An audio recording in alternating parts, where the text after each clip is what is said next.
Because I would say this, if you aren't face-to-face with someone leading you at least once a month who's asking you the hard questions, you will be stuck. Simple as that. You have to make the time and prioritize connecting with someone at least once a month that is asking you the hard questions and calling you to account in your journey with Jesus. If you're not doing that, I can guarantee you, it might not feel like it, but you will be stuck, and the opportunity for you to step up into what God's got for you in your next season will not present itself. It's as simple as that. Of who is the next you? And it's from 1 Corinthians chapter 11, verse 1, in the Passion Translation, it says, I want you to pattern your lives after me, just as I pattern mine after Christ. So really, that's just a picture of discipleship. It's you follow me like I'm following Jesus. And so if you are a Jesus follower, then the expectation is that there's someone following you. And so I just wanted to quickly share and revisit these thoughts about how we grow the next you. And it's the 3 I's: identify, inspire, and invite. Identify, so this is how to grow the next you, how to live out the 1 Corinthians 11:1 discipleship mandate, how to grow the next you. Identify. We have to have our eyes open to anyone who might be a potential leader. Sometimes we, in our paradigm, have a fixed view of what a leader should look like. And I think in our phase of church life, we need to be open-minded about what a leader might look like. They might not even be in our church today. They might be very new to church life. They may have been around for a while and have been not utilised like they should have been. So let's not be closed-minded when it comes to identifying who could be a potential leader. And the question we should be asking ourselves is, how do we look at people? As people to just be led, or as potential leaders? So when you're looking at the people in your world and your sphere of leadership, do you just look at those people as people that have to be managed, have to be led, we have to get them to do what they've been asked to do? Or are you looking at people as potential leaders, or potentially taking your role is another way to kind of look at it. So identify. And how do we look at ourselves is also important when it comes to identifying leaders, because leaders who lead, like we can be leaders who lead people, or we can be leaders who lead leaders. And I want you guys to see yourselves like that. Not just leaders that lead other people and get jobs done, but leaders who primarily your main role is to be leading other leaders and helping people to see that about themselves as well.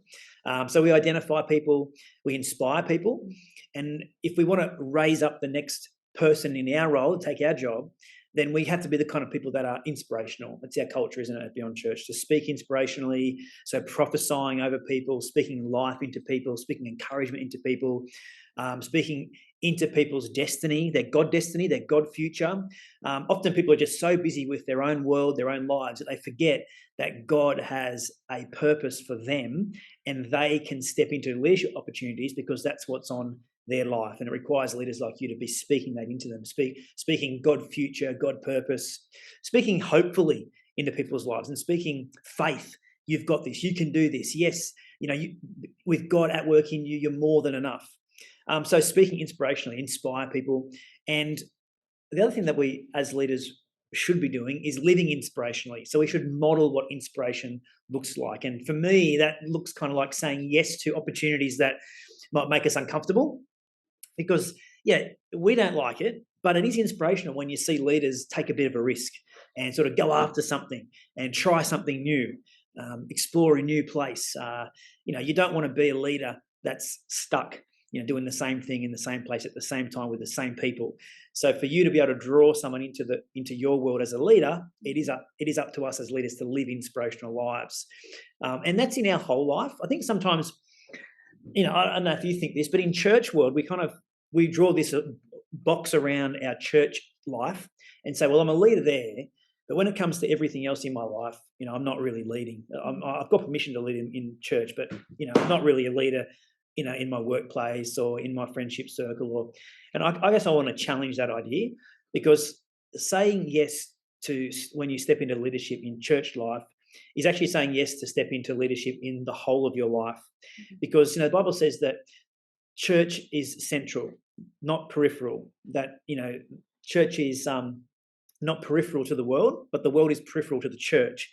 So if you say yes to leading in the kingdom, you seem to see yourself as bringing leadership in every area of your life. And that hopefully should challenge you to think, hang on a minute, I'm happy just to acquiesce my leadership. I'm happy just to, let someone else take charge, which is fine.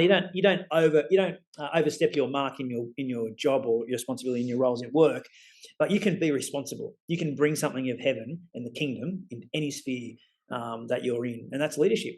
So that's being an inspirational person, identifying the next you, and then inviting people. We have to be clear about that and saying, and saying to someone, look, I want you to step up into this responsibility. And this is where the big risk comes in. And I remember, like we're here in Scone today, and it makes me think about when we invited Andrew and Rebecca to consider leading plant a church in Scone. And that was a big risk for them, but it was also a risk for the leader, because if the leader invites someone to step into a big opportunity, that's a big risk for the person they're inviting, and it doesn't work out, then you feel bad about it too. You think, oh, well, maybe I shouldn't have asked them. I mean, that's the risk you take. And if you're going to have a next you coming up alongside of you, then you've got to be a big enough person to be able to take a big risk with people. And that's actually pretty challenging. And it's often the reason most people don't make the big ask of others, because they're afraid about how they're going to look if things don't work out, instead of being faithful to what God's actually called them to do. Other reasons people don't make a big ask are things like being territorial or insecure about what they're doing. They think that if I ask someone else to come and serve alongside of me or do what I'm doing and they take my role, then what will I be doing? And I just don't believe that should be considered, because I wholeheartedly believe that if we are always making a place for people, we'll always have a place, because the kingdom of God is expanding, it's never retracting. So we just have to get out of that scarcity mindset and get into an abundance mindset when it comes to leadership, and know there's always room for more. So that's identifying, inspiring, and inviting how to grow the next you. But let me just end with this by flipping that on its head. And this is how we can be a next you. Does that make sense? How we can be a next you. So you might be inviting someone up into, your leadership space and wanting them to do what you're doing. Who's the next you if you move on and do something else? But are you looking to step up into opportunities to take someone else's role away from them? Well, I wouldn't really phrase it like that, but you know what I mean. You could probably phrase it like this: how to be the best kind of follower, how to be a good disciple is another way you could probably look at it. And guess what? It's the same three things. It's identifying, it's inspiring, and it's inviting. So identify a leader. So if you are looking to grow, you're looking to step up into something that's next for you in your life, don't wait to be invited by a leader. Identify the leader and begin to follow them. When Rachel and I in our first early years of leading together in our church, when you're kind of the senior leader of the church in our movement, unless you intentionally submit yourself to a senior leader, you could just go rogue. We've had many pastors in our world that have gone rogue. It's like, who's your oversight? They stack the board, they don't connect with people, they don't have anyone in oversight or leadership on their life, and they just go, independent. And so that's super dangerous. I've never seen that end well.